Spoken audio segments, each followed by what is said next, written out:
ஒரு அழகான காட்டுல மீனும் தேனுங்கிற ரெண்டு குருவிங்க ஃப்ரெண்ட்ஸா இருந்துட்டு வந்தாங்க. அவங்க ரெண்டு பேருமே அந்த ஊர்ல ஐஸ்கிரீம் வியாபாரம் பண்ணிக்கிட்டு இருந்தாங்க. அவங்களுடைய வியாபாரம் ரொம்ப நல்லாவே நடந்துட்டு இருந்தது. ஏன்னா ஐஸ்கிரீம் எல்லாருக்குமே ரொம்ப பிடிச்சது தானே. அதனால ரெண்டு குருவிங்களும் அதிகமா பணம் சம்பாதிச்சுட்டு இருந்தாங்க.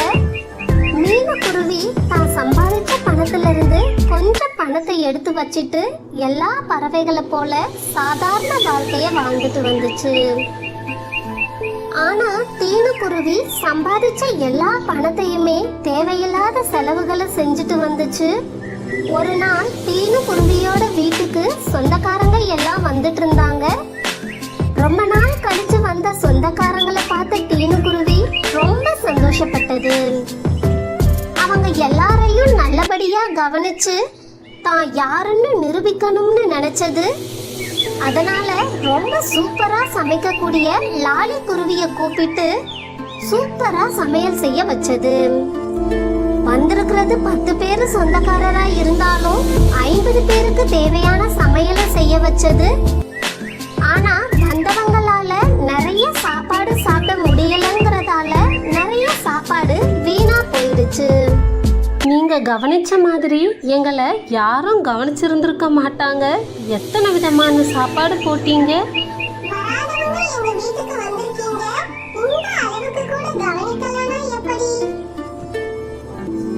அப்படி வந்தவங்க எல்லாருக்கிட்டையுமே தேனு குருவி தன்னோட பண திமிர காட்டிக்கிட்டு இருந்தது. ஆனா மீனு குருவி மட்டும் அதோட வேலையை அது பார்த்துக்கிட்டு இருந்தது. ஒரு நாள் ஐஸ்கிரீம் வியாபாரம் செய்யற டோலு புறா ஐஸ்கிரீம் வாங்குறதுக்காக அந்த காட்டுக்கு வந்திருந்தது. முதல்ல அது தேனு குருவி கிட்ட தான் போச்சு. ஐயா வணக்கமுங்க, நான் ரொம்ப தூரத்துல இருந்து வந்திருக்கேன். இந்த காட்டுக்குள்ள வந்ததும் எங்க நல்லா இருக்கும்னு கேட்டப்ப உங்க பேரை தான் சொன்னாங்க. அதான் வந்துட்டு.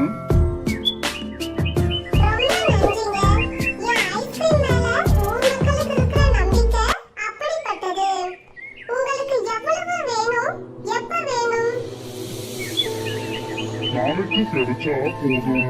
இப்பவே உங்ககிட்ட இருக்குன்னா எனக்கு 500 ஐஸ்கிரீம் போதும்.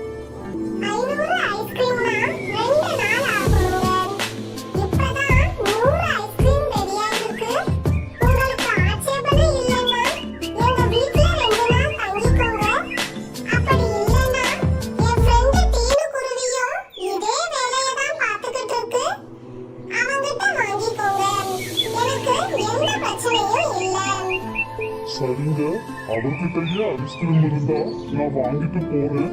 அப்படி இல்லைன்னா நான் 2 நாள் தங்கி உங்ககிட்டயே வாங்கிக்கிறேன் அப்படின்னு டோலு புறா மீனு குருவியோட வீட்ல இருந்து கிளம்பி தேனு குருவியோட வீட்டுக்கு வந்து சேர்ந்தது.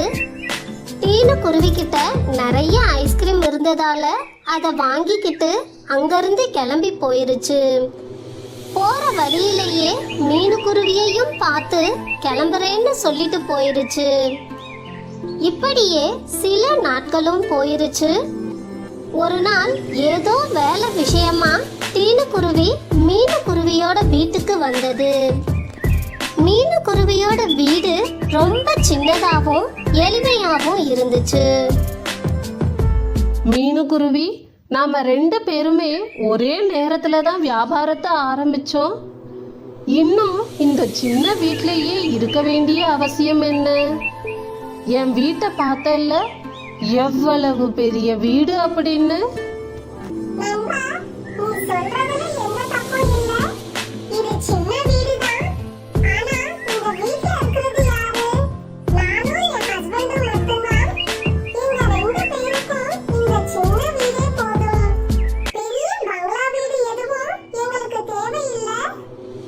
நாம சம்பாதிக்கிற பணத்தை வச்சுதான் நமக்கு மரியாதை அதிகமாகும்.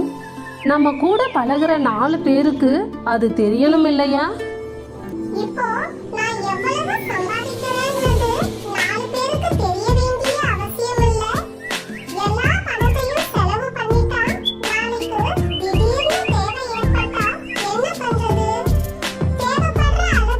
செலவு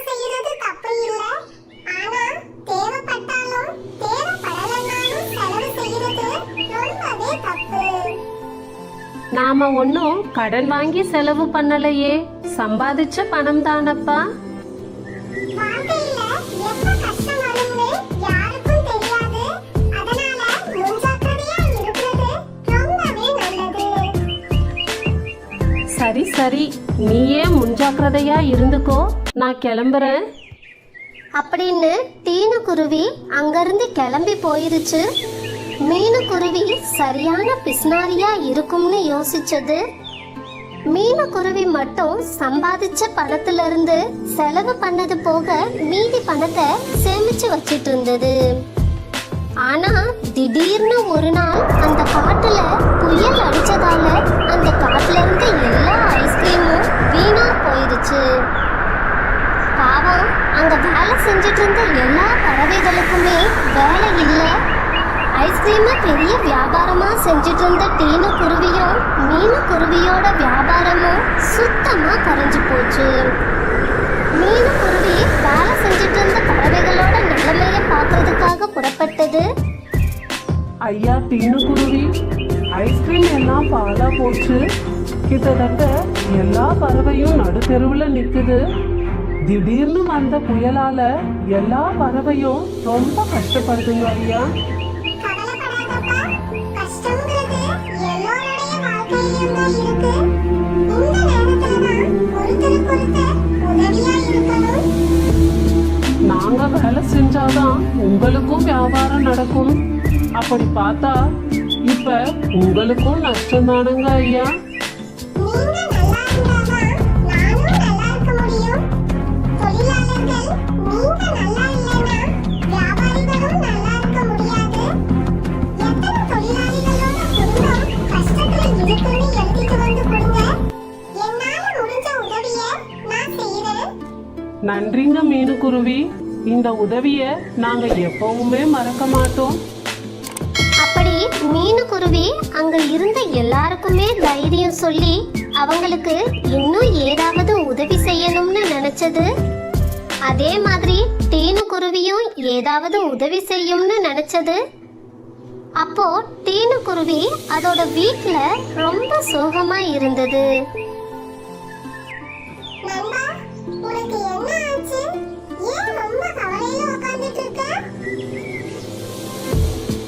என்னன்னு சொல்றது மீனுக்குருவி, புயலால தொழிலாளிங்க உழைப்பு எல்லாம் வீணா போச்சு.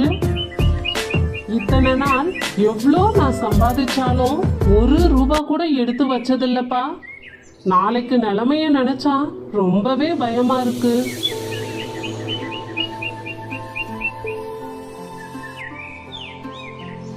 அப்படியெல்லாம் ஒண்ணும் நடக்காது. தைரியமா இரு. எல்லாம் நல்லதே நடக்கும்.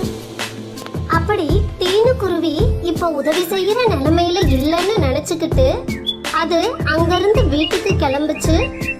அதுக்குள்ள அங்கிருந்த தொழிலாளிங்க வறுமையில யாரெல்லாம் இருக்காங்கன்ற விவரத்தை மீனுக்குருவி கிட்ட கொடுத்தாங்க. அப்போ மீனுக்குருவி அதை எடுத்து வச்சிருந்த பணத்துல இருந்து கொஞ்சம் பணத்தை எடுத்துட்டு வந்து அவங்க கிட்ட கொடுத்தது. மீனுக்குருவி, கஷ்ட காலத்துல எங்க நிலைமைய புரிஞ்சுக்கிட்டு எங்களுக்கு உதவி செய்றீங்க. இந்த நன்றி கடனை எப்படிதான் தீர்க்க போறோமோ தெரியல. நான் எதையும் எதிர்பார்த்து இந்த உதவியை உங்களுக்கு செய்யல. நீங்க இல்லைன்னா நானும் இல்ல. நீங்க இல்லைன்னா என் வியாபாரமும் இல்ல.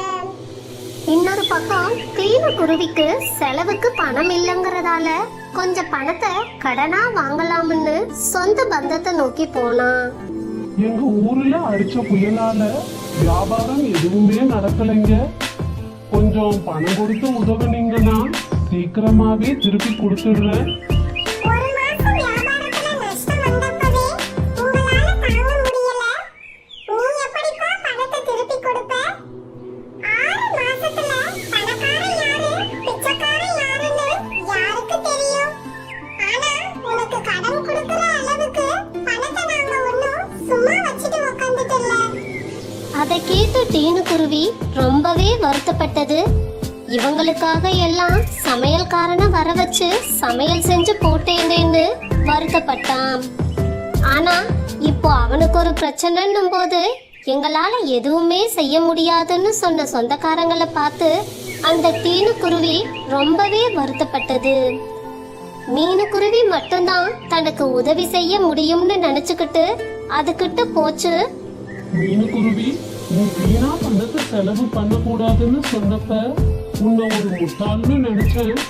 ஆனா உன்னோட முன் யோசனையால உன்னோட சேர்த்து நிறைய தொழிலாளிகளும் கஷ்டத்துல இருந்து வெளியே வந்துட்டாங்க.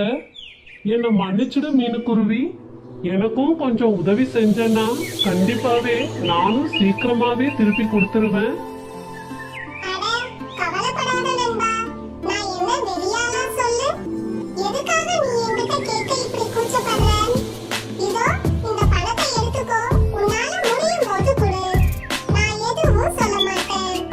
மீனுக்குருவி, உன்ன மாதிரி நண்பன் கிடைச்சது நான் பண்ண புண்ணியம்பா.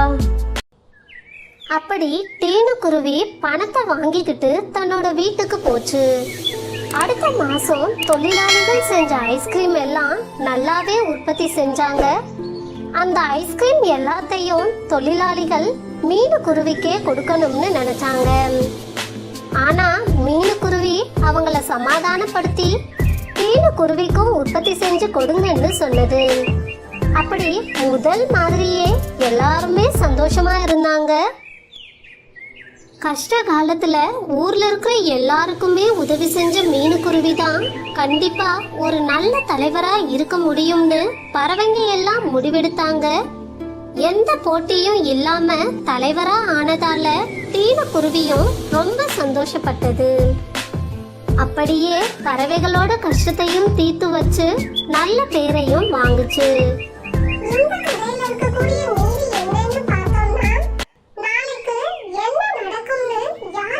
தெரியாது. இப்படி இருக்கும்போது தேவையில்லாத செலவுகளை